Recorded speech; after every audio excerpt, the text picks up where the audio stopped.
विषय हिंदी, पाठ हवा और सूरज। बच्चों, आज मैं आपको एक शिक्षाप्रद कहानी सुनाने जा रही हूँ। कहानी के मुख्य 3 पात्र हैं, हवा, सूरज और एक आदमी। आइए बच्चों, कहानी को पढ़ते हैं। एक दिन हवा और सूरज में झगड़ा हो गया। हवा का कहना था कि वह सबसे ज़्यादा बलवान है। सूरज कहता था कि वह सबसे ज़्यादा बलवान है। दोनों में बहुत बहस हुई, पर कोई हल न निकला। तभी उन्हें उधर से एक आदमी कोट पहनकर आता हुआ दिखाई दिया। हवा ने कहा, हम में से जो इसके कपड़े उतरवा देगा, वही सबसे ज़्यादा बलवान माना जाएगा।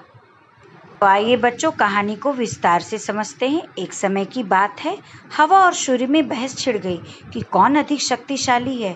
हवा कहता, मैं शक्तिशाली हूँ, तो सूर्य कहता, मैं तुमसे अधिक शक्तिशाली हूँ। इस प्रकार दोनों में बहस छिड़ गई।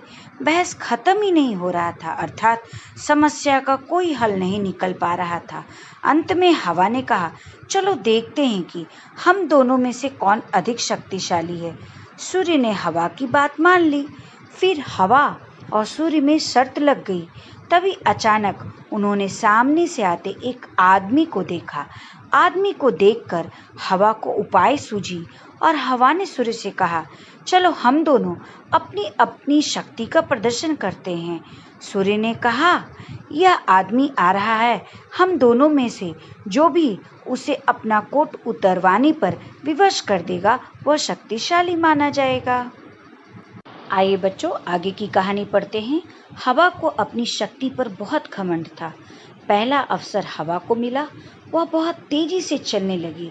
थोड़ी देर में वह आंधी में बदल गई। उस आदमी का टोप उड़ गया।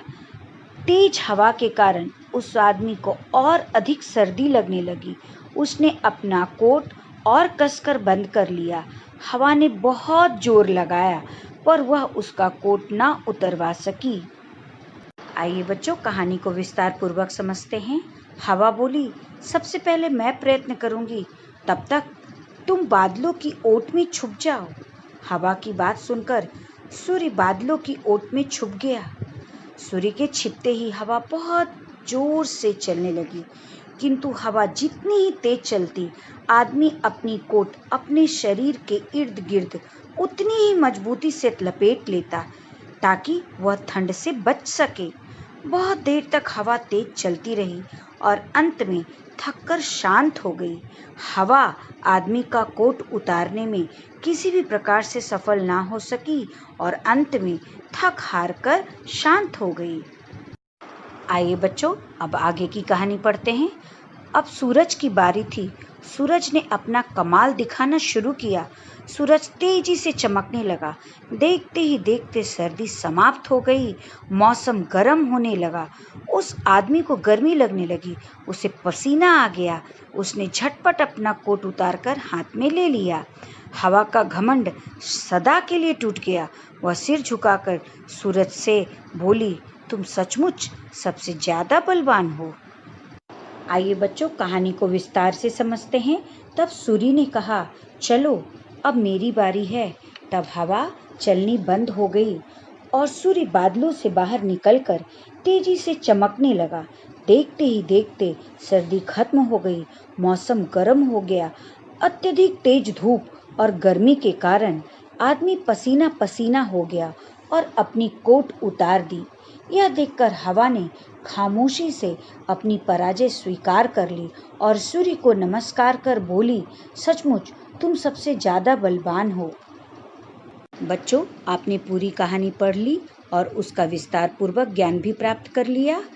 इस कहानी के माध्यम से हमें यह संदेश दिया जा रहा है कि हमें कभी भी अपनी ताकत और योग्यता पर घमंड नहीं करना चाहिए।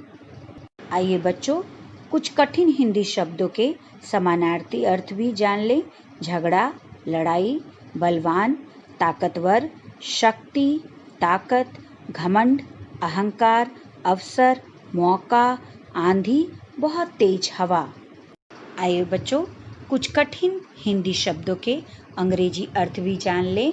हवा, विंड, सूरज, सन, झगड़ा, क्वेरल, बलवान, स्ट्रॉन्ग, बहस, डिबेट, आर्गुमेंट, हल, सॉल्यूशन, आदमी, मैन, शक्ति, पावर, घमंड, बोस्टिंग, प्राउड। अवसर, चांस, टोप, टोपी, कैप। सर्दी, कोल्ड, समाप्त, एंड। पसीना, स्वेट, झटपट, क्विकली, सिर झुकाकर, बाउड हेड, आंधी, स्टॉर्म। तो बच्चों, इस प्रकार आपने पूरी कहानी पढ़ ली। इस कहानी द्वारा दिए गए संदेश को सदैव याद रखिए। घर में स्वस्थ रहिए, सुरक्षित रहिए, सदा हंसते और मुस्कुराते रहिए, प्रतिदिन कुछ नया सीखते रहिए।